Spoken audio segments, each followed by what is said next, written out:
자, 오늘 2월 16일 마감 시황 말씀드리도록 하겠습니다.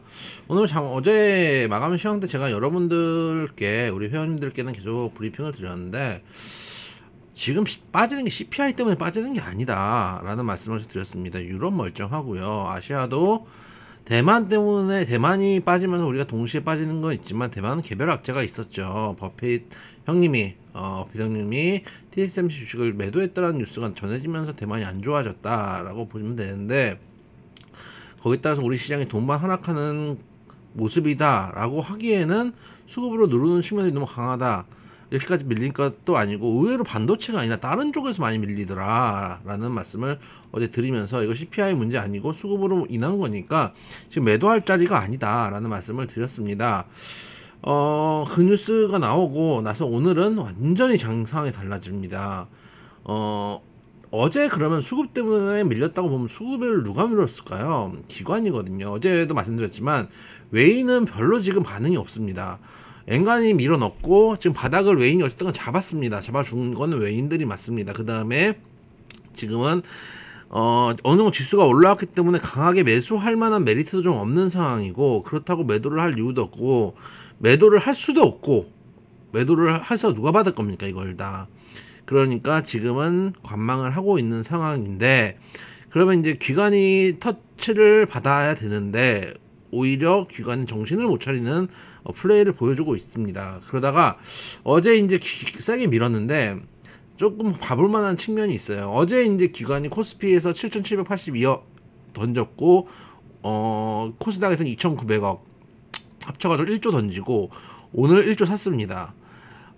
그러면 우리가 생각을 해볼 지점이, 기관들은 딩신인가 병신인가, 이것들은 어쨌든 간 기관들이 뭐 자기들 증권사로 하니까 수수료는 안 나가겠지만 세금은 나가거든요. 근데 이렇게 계속 매매를 돌리는 게 기관들한테 유리할 건가 라고 생각하면 절대 유리하지 않습니다. 항상 말씀드리지만은 주식할 때 매매 횟수가 줄수록, 매매 횟수가 적을수록 절대로 유리합니다. 반대로 매매 횟수가 많을수록 절대로 불리합니다. 세금하고 수수료 그거 우습게 볼 거 아닙니다. 그렇기 때문에 매매 횟수가 적을수록 유리한데 왜 기관들은 하루 만에 이렇게 포지션을 바꿨을까? 첫째는 정말로 얘네들이 CPI 때문에 우리 시장이 안 좋을 거라고 생각해서, 안 그래도 기관들 요즘 투시 많이 했다고 말씀드렸죠.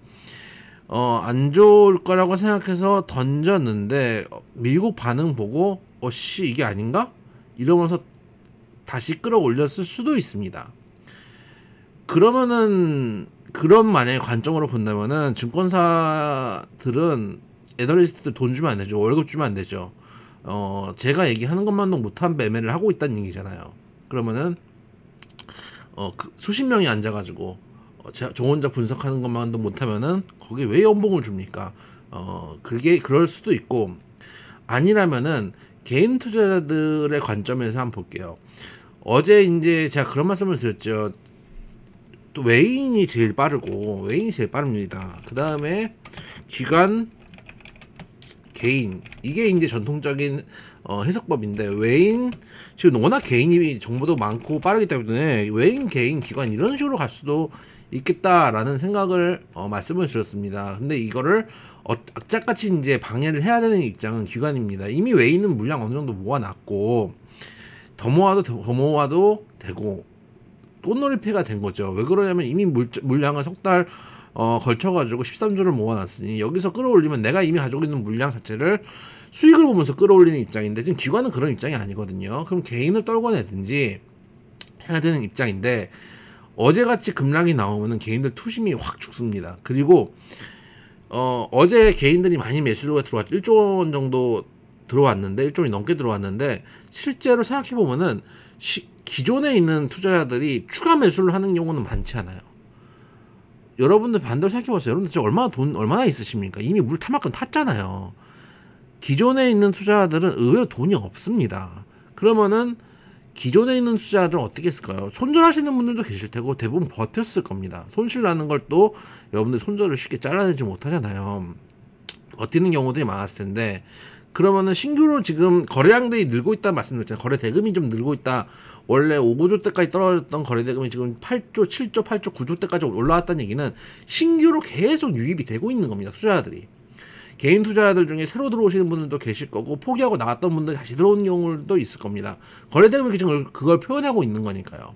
계속 이제 투자자들의 참가는 늘고 있다는 얘기예요. 그럼 어제 같은 경우도 기존에 있는 투자자들이 매수를 했다기보다는 새로 들어오신 분들이 매수했을 가능성이 크고, 기존에 있는 분들은 오히려 떨고져 나갔거나 소폭 매수 정도의 흐름을 보여줄 수 있습니다. 물은 또 타잖아요. 그랬다가 오늘 올라오면 어떤 생각을 해요? 어제의 기억이 남아있기 때문에 조금 올라왔을 때 땡큐 베리 마치 이러면서 매도를 하기 쉽습니다. 기존의 투자자들은요. 그러면은 어떤 일이 벌어지느냐, 그러니까 손바뀜들이 일어나기가 쉬워요. 그러니까 통상 어제 개인이 샀고 오늘 팔았으니까 퉁치면은 그거 아니냐, 그냥 그거 아니냐라고 생각하지만, 이 내부적으로는 오랫동안 물려있던 개인들은 악성 매물입니다.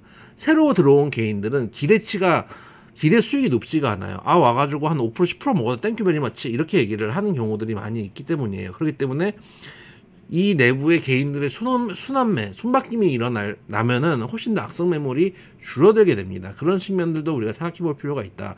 그래서 기관이 고의적으로 개인들을 떨궈내기 위해서 어제 미인 게 아닌가라는 생각을 해봅니다. 안 그러면은 둘 중에 하나죠. 등신 아니면 악마죠. 악당들이다 라고 표현을 하고 싶은데, 그래도 그 비싼 월급 받고 하는 애들인데 설마 이제 뭐 저보다 못하진 않을 거 아니에요. 그러면은 결국은 이런 것들, 개인 투자들의 악성 매물을 떨궈내기 위해서 이런 것들이 아닌가. 사실 기관들이 우리 시장을 조정하기가 쉽습니다. 보세요.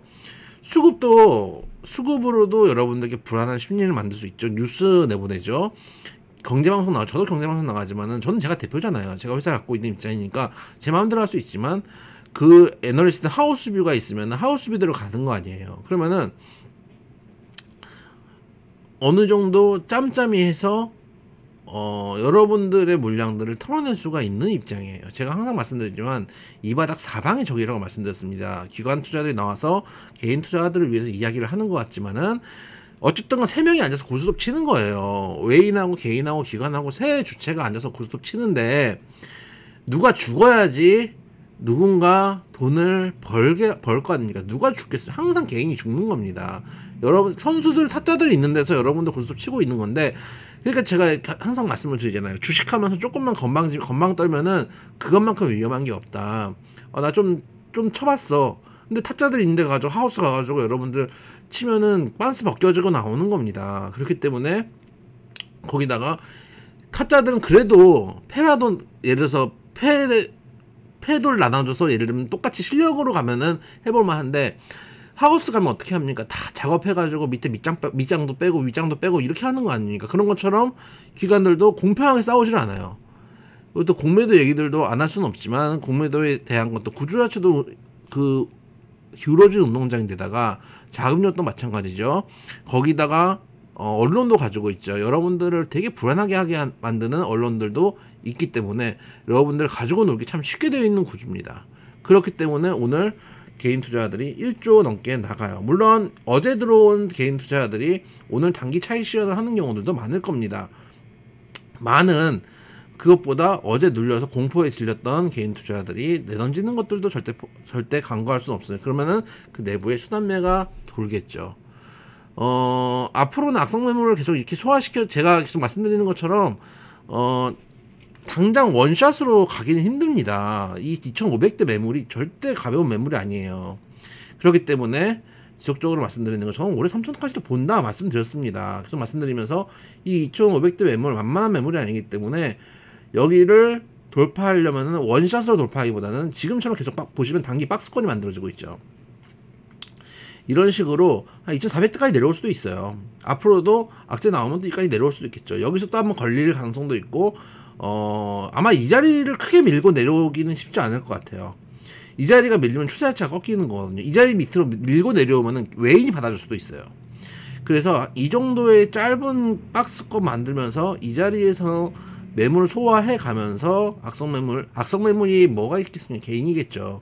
털어가면서 이 자리에서 오버슈팅을 할 가능성이 높다라고 지금 보고 있기 때문에 너무 경거망동하지 말자. 경거망동을 하게 되는 이유는 뭔가요? 내가 가지고 있는 내 종목에 대한 확신이 없거든요.